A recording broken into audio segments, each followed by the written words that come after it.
Hi hello అందరికీ నమస్కారం. Welcome to our channel. నేను ఆదిత్య. అమర్ రాజా కంపెనీ గురించి మనం పెద్దగా మాట్లాడుకోవాల్సిన అవసరం లేదు, మనందరికీ పరిచయం ఉన్న కంపెనీ. సో బీఆర్ఎస్ అధికారంలో ఉన్నప్పుడు అప్పటి ముఖ్యమంత్రి కేసీఆర్ గారితో వారు ఒప్పందాలు కుదుర్చుకొని తెలంగాణలో విస్తరింపాలని చూశారు.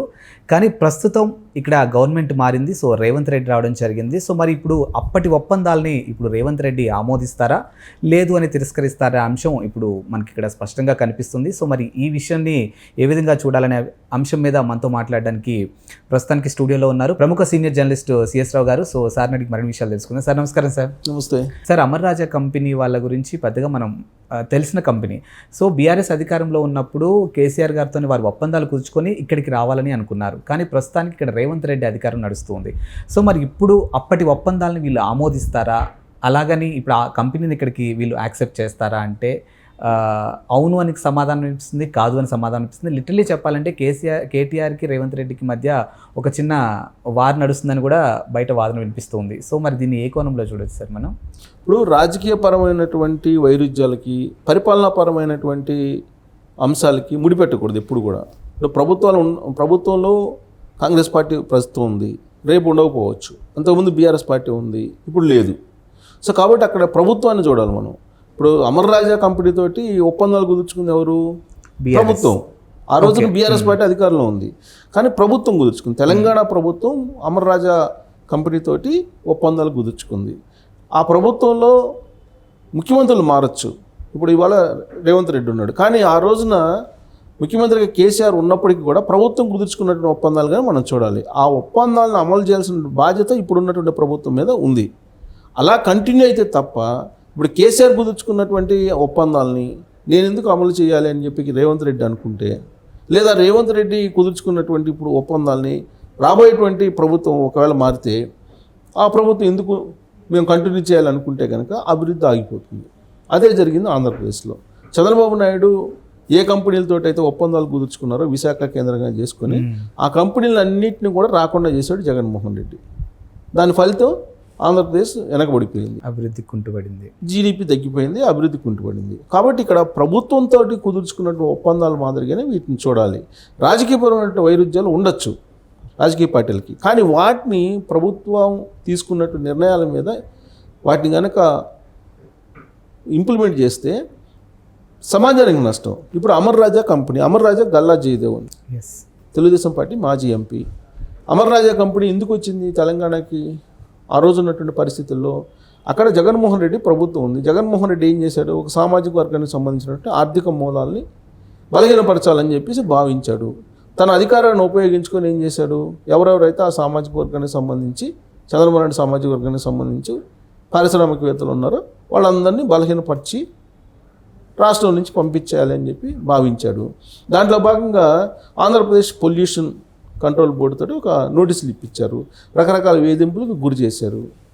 దాంతో అక్కడ వ్యాపారం చేసుకోలేనటువంటి పరిస్థితుల్లో ఎలాంటి రిమార్క్ లేకుండా గత 40-50 సంవత్సరాల నుంచి నడుపుతున్నటువంటి అమర్ రాజా కంపెనీ మరి దాని విస్తరణని తెలంగాణకి ఎందుకు మార్చింది? 9,500 కోట్ల రూపాయల పెట్టుబడులు పెట్టడానికి ఒప్పందం కుదుర్చుకుంది తెలంగాణ ప్రభుత్వంతో. దానికి కారణం ఎవరు?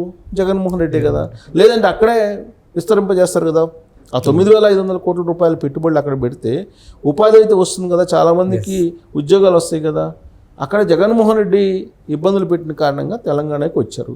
తెలంగాణలో 9,500 కోట్ల రూపాయలతోటి పెట్టుబడి పెట్టి అమర్ రాజా బ్యాటరీస్ కంపెనీని విస్తరింపజేయాలని ప్రయత్నం చేశారు. దాన్ని ఒక అచీవ్మెంట్గా ఆ రోజున కేటీఆర్ భావించాడు.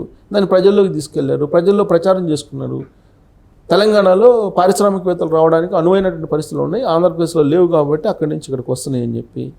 సో ఆ మేరకు ఒప్పందాలు కుదుర్చుకున్నారు. ఒప్పందాలు కుదుర్చుకొని గ్రౌండ్ అయ్యే లోపల ఆ కంపెనీ విస్తరింప చేయడానికి ప్రభుత్వం మారిపోయింది.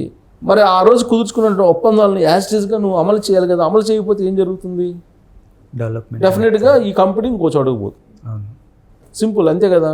ఇప్పుడు అలాంటి పరిస్థితి నెలకొంది. అందుకే ఇప్పుడు కేటీఆర్ అలాగే రేవంత్ రెడ్డి మధ్య ఈ అమర్ రాజా కంపెనీ యొక్క ఒక వివాదం లేదా ప్రచ్ఛన్న యుద్ధం జరుగుతుంది. దానికి సంబంధించి ఆల్రెడీ అమెరికా నుంచి వచ్చినటువంటి రేవంత్ రెడ్డి అలాగే రేవంత్ రెడ్డి తోటి అమెరికాకి వెళ్ళినటువంటి మంత్రులు ఏం చెప్తున్నారంటే, అమర్ రాజా కంపెనీ ఏ పరిస్థితుల్లో ఆంధ్రప్రదేశ్ నుంచి ఇక్కడికి వచ్చిందో మాకు తెలుసు, ఆ ఒప్పందాలు ఏమున్నాయో రివ్యూ చేసి మాకు యాక్సెప్ట్ అయితే మేము ఆమోదింపజేస్తామని చెప్పి వాళ్ళు అంటున్నారు. గల్లా జయదేవ్ అంటున్నాడు, దాని ఓనరు గల్లా జయదేవ్ అంటున్నాడు, గతంలో చేసుకున్నటువంటి ఒప్పందాలు యాస్టీస్గా అమలు చేస్తాము, ఒప్పందాల ప్రకారం ప్రభుత్వం హామీ ఇస్తే నేను కంపెనీ పెడతాను అని చెప్పి ఆయన అంటున్నాడు. వాళ్ళు ఏమంటున్నారు, మేము రివ్యూ చేస్తాము, ఆ ఒప్పందాలు సక్రమంగా ఉంటే మేము ఆమోదిస్తామని వాళ్ళు అంటున్నారు. ఇలాంటి సందిగ్ధ పరిస్థితుల్లో గల్లా జయదేవ్ ఇక్కడ కంపెనీ పెడతారా పెట్టరా అనేటువంటి ఒక చర్చ జరుగుతుంది. దీనికి కొంత మళ్ళీ ఎక్స్టెన్షన్గా తీసుకుంటే కనుక గల్లా జయదేవ్ ఏదైతే ఇక్కడ 9,500 కోట్ల రూపాయలతోటి కంపెనీని విస్తరింపజేయాలనుకుంటున్నారో దాన్ని ఆంధ్రప్రదేశ్కి మళ్ళీ తీసుకెళ్లేటువంటి అవకాశం ఉంది. ఆయనకి అక్కడ ప్రాధాన్యత ఇస్తుంది అక్కడ ఉండేటువంటి ప్రభుత్వం. పైగా ఆయన తెలుగుదేశం పార్టీ తాత్కాలిక విరామం మాత్రమే రాజకీయాల్లో తీసుకున్నాడు. ఇప్పుడు ఆయనకి ఆంధ్రప్రదేశ్ ప్రభుత్వ ప్రత్యేక ప్రతినిధిగా ఢిల్లీలో ఆయన నియమించి ఆయనకు ఒక ప్రత్యేకమైనటువంటి గుర్తింపును ఇవ్వబోతుంది. దానికి బహుమానంగా, దానికి గిఫ్ట్గా అక్కడ అమర్ రాజా కంపెనీ ఎక్స్టెన్షన్ అనేది ఉంటుంది. ఇక్కడ తెలంగాణలో పెట్టుబడులు పెట్టే అవకాశం లేదు అనేది ఒకటి వినిపిస్తుంది. అది జరగకముందే ఇప్పుడు కేటీఆర్ ఇంకొక స్టెప్ వేసి రేవంత్ రెడ్డిని చూసి కంపెనీలన్నీ వెళ్ళిపోతున్నాయి రేవంత్ రెడ్డి కారణంగా అనేటువంటి ఒక ప్రచారాన్ని ఇప్పుడు మొదలుపెట్టారు. తాము అధికారంలో ఉన్నప్పుడు కంపెనీలన్నీ వచ్చాయి, ఇప్పుడు రేవంత్ రెడ్డి అధికారంలో రాగానే కంపెనీలు వెళ్ళిపోతున్నాయి, గల్లా జయదేవ్ రేపు మాపు అమర్ రాజా కంపెనీని తెలంగాణ నుంచి ఆంధ్రప్రదేశ్ తీసుకెళ్లే అవకాశం ఉంది అనేటువంటి ఒక ప్రచారం మొదలుపెట్టారు. సో దీని వెనక మళ్ళా అప్పట్లో కాంగ్రెస్ పార్టీ ఏముంది, ప్రతిపక్షంలో ఉండగా అమర్ రాజా కంపెనీ ఇక్కడికి వచ్చింది కానీ దానివల్ల పొల్యూషన్ వస్తుందనే యాంగిల్ని కూడా అప్పుడు మాట్లాడటం జరిగింది. కానీ జీరో పొల్యూషన్ తోటి ఆ కంపెనీ విస్తరించబోతున్నా, ఎన్హాన్స్డ్ చేసినటువంటి టెక్నాలజీ తోటి అనేటువంటి విషయాన్ని అప్పుడు కేటీఆర్ తర్వాత ఆ రోజున్న ప్రభుత్వం చెప్పడం జరిగింది. సో ఈ కంపెనీ ఇప్పుడు తెలంగాణ నుంచి వెళ్ళిపోతే కనుక రాజకీయంగా రేవంత్ రెడ్డికి పెద్ద డ్యామేజ్ జరిగే అవకాశం ఉంది. అందుకే ఇప్పుడు కేటీఆర్ మొదలుపెట్టాడు, రేవంత్ రెడ్డిని చూసి కంపెనీలు వెళ్ళిపోతున్నాయి. ఈయనేమో సూట్ కేసు కంపెనీలతో ఒప్పందాలు కూర్చుకుని అమెరికా వెళ్ళాడు, అమెరికా నుంచి వచ్చాడు.